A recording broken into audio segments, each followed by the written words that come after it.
एक बात कही हजरत ने, मैं अर्ज कर देता हूँ। मुहद्दिस इब्न जौज़ी रहमतुल्लाह अलैह एक बुजुर्ग के बारे में फरमाते हैं, वो कहते हैं कि घर में कोई काम कराना था, काम होते हैं ना छोटे मोटे घर में, तो फरमाते हैं मैं मजदूर लेने गया बगदाद में। चौकों पे मजदूर सारी उम्र का मजदूर ही है ना बेचारा। अमीर तो अमीरतर होता जा रहा है और गरीब गरीबतर हो रहा है। हमारे तो पीर भी लोगों को कह रहे हैं फकीर हो जाओ, खुद अमीर होते जाते हैं, खुद रोज बरोज अमीर हो रहे हैं। दुनिया को कह रहे हैं फकीर हो जाओ। तुम भी तो थोड़ा फकर इख्तियार करो ना भाई, जो दर्स दे रहे हो। इल्ला माशाअल्लाह, सबकी बात नहीं करता। फरमाते हैं कि मैं ना मजदूर लेने गया, बगदाद के चौक में मजदूर बैठे होते थे, तो मेरी उन मजदूरों में से ना एक नौजवान बच्चे पे नजर पड़ी। बड़ा कमजोर सा वजूद था, लेकिन चेहरे पर इबादत का निशान था। माथा बताता था कि नमाज का बड़ा ख्याल रखता है। मैं उसके करीब गया। चेहरे भी बड़ा कुछ बताते हैं ना, चेहरों में भी बड़ी रानाई होती है। फरमाते हैं मैं करीब गया, मैंने उसको कहा बेटे मजदूरी करोगे? तो कहने लगा मजदूरों में बैठा हूं तो जरूर मजदूरी के लिए ही तो बैठा हूं। तो मैंने कहा कि चलो फिर। कहने लगा नहीं, मेरी कुछ शर्तें। मैंने कहा बताओ? कहने लगा पहली शर्त यह है कि लोग 4 दिनार दिहाड़ी लेते हैं, मैं 3 दिनार लूंगा। मैंने कहा यार बे तो बड़ी बेहतरीन है, बाकी भी इस तरह की रख ले। उसने कहा हुजूर दूसरी शर्त यह है कि मैं आपकी मुकम्मल बात मानूंगा, लेकिन जब अजान हो जाएगी फिर आपकी नहीं सुनूंगा। तीसरी बात उसने ये की कि हुजूर मैं आपके घर में काम करूंगा पर आपके किसी सवाल का जवाब नहीं दूंगा। कहते मैंने कहा यार तू बड़ा अजीब है, शर्तें तो मालिकों की होती हैं।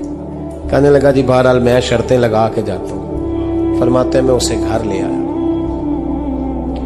काम मैंने उसको बताया, तो जो काम मजदूर सारे दिन में करता है ना, उसने 2 घंटे में ही कर दिया। हमारे मजदूर सिगरेट पीने में भी तो आधा घंटा लगाते हैं, वो चाय पीने जाएं तो पौना घंटा। वहां उनको भी तो दयानतदारी करनी चाहिए कि नहीं करनी चाहिए? ने मुआहदा किया है ना जी, तो पूरा उतरना चाहिए ना। कहते 2 घंटे में। अब काम जब बंदा शुरू कराता है तो काम और निकल आता है। कहते काम मैंने उसको और बता दिया, वो करने लगा। उसने मिट्टी निकाल के रखी थी बाहर रास्ते में, तो अजान हो गई जोर की।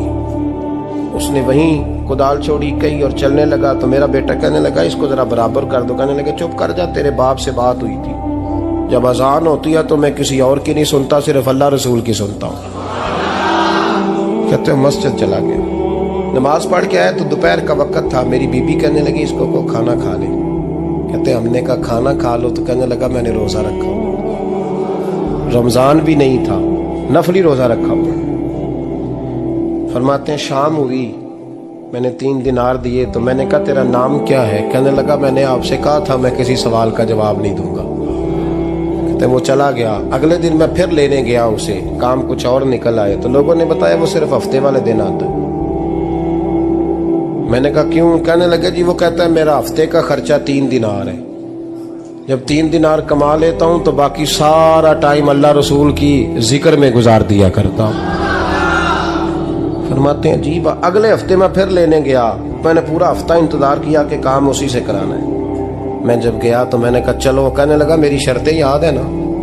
और मैंने कहा याद है भाई, साथ चल। फरमाते हैं काम कराया, 2-3 हफ्ते वो आता रहा। एक हफ्ते में गया तो लोगों ने कहा हुजूर आज नहीं आया। क्यों? कहने लगे बीमार हो गए। कहाँ घर है? कहने लगे बगदाद के कब्रिस्तान के पीछे जो कच्ची आबादी है उसमें रहता है। फरमाते मैं गया, दरवाजे पे दस्तक दी तो कहने लगा हुजूर आप हैं? दरवाजा खोला है, आ जाइए। फरमाते मैं अंदर गया तो मैंने कहा तुम्हें कैसे पता चला? मैं कहा तुम्हें कैसे पता चला मैं आया हूँ? कहने लगा हुजूर अल्लाह वाले हो, आप नहीं आना था, वरना अमीर तो गरीबों का पता लेने कोई नहीं आते। कहते मैं करीब गया तो कहने लगा मैं आपका इंतजार कर रहा था, तेज बुखार है, तप रहा। जेब से कुछ पैसे निकाले, कहने लगा ये पैसे रखने। एक अंगूठी निकाली, कहने लगा हुजूर आज रात को मेरा इंतकाल हो जाएगा, इन पैसों का कफन खरीद के सुबह जनाजा पढ़ के मुझे दफन कर देना, और जब दफन करो तो ये अंगूठी लेके असर के बाद हारून रशीद के पास जाना। आप उसे कहना मैंने मिलना है, पर वो आपको टाइम नहीं देगा। आप उसको आवाज दीजिएगा कि तेरी एक अमानत है मेरे पास, फिर वो आपसे मिलेगा तो अंगूठी दे दे, फिर आप मेरी तरफ से फारिग हैं, हजरत फरमाने लगे तेरा नाम, और कहने लगा हुजूर वक्त थोड़ा है, आज रात मैंने जाना है, बड़ी लंबी माफी मांगनी है रब करीम से, अगर मुनासिब समझे तो मुझे अपने रब से तन्हाई कर दे दे। फरमाते हैं मैं आ गया, पर उसकी बातों ने मुझे सारी रात सोने नहीं दिया। फरमाते सुबह बड़ी मुश्किल से सूरज निकला, मैं गया दरवाजे पे हाथ रखा तो दरवाजा खुला हुआ था। अंदर दाखिल हुआ तो खुशबुएं मेरा इस्तकबाल कर रही थी। जब चेहरे से कपड़ा हटाया तो उसका तो इंतकाल हो चुका ऐसे जैसे किसी का दीदार करके सोया। कहते मैं तो 2 आदमी ले गया था जनाजे पे, पर पता नहीं दुनिया किधर किधर से आई, कहां से। अखा जदों मीटियां जमाना मैनू रोवेगा, अपना ते अपना बेगाना मैनू रोवेगा। फरमाते हैं मैं तो 2 बंदे ले गया था, पर पता नहीं मखलूक कहां से आई। जनाजा पड़ा, दफन किया। हारून रशीद के पास में असर के बाद गया, मैंने बुलाना चाहा पर बादशाह था, मेरी तरफ देखा ही नहीं। मैंने उसको कहा तेरी एक अमानत मेरे पास है। फरमाते हैं मुझे कोने पे ले गया, क्या बात है, कमरे में बुलाया, मैंने अंगूठी दी। हारून रशीद तो चीखे मारने लगा, कहने लगा अंगूठी वाला कहाँ है? मैंने कहा वो तो इंतकाल कर गया। कहने लगा मुझे कब्र पे ले चल। कहते मैं कब्र पे लाया तो वो लेट गया, तड़प के रोने लगा। मैंने कहा मेरा कलेजा फट जाएगा, ना उसने कुछ बताया ना तूने बताया, ये कौन था? तो हारून रशीद कहने लगा ये मेरा बेटा था। मैंने कहा तेरा बेटा और मजदूर? कहने लगा हुजूर ये हजरत दाऊद ताई के पास बैठा करता था, उनका मुरीद था, मुझे रोज कहता था अब्बा तूने बड़ी दुनिया इकट्ठी कर ली है, मरते वक्त तुझसे टांगे समेटी नहीं जाएंगी, इतना हिसाब नहीं तू दे सकेगा। मैं इसको समझा देता, इसकी अम्मा समझा देती।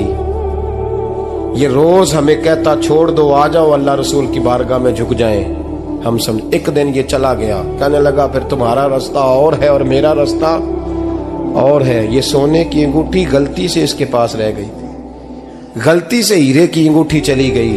कहने लगा देखो मेरे बेटे ने आज वो भी वापस कर दी है। फिर तड़प के कहने लगा हारून रशीद था तो ये मेरा बेटा, पर मेरा मुर्शद निकला, मेरा पीर निकला। भाई जिंदगी तो बड़ी थोड़ी है ना।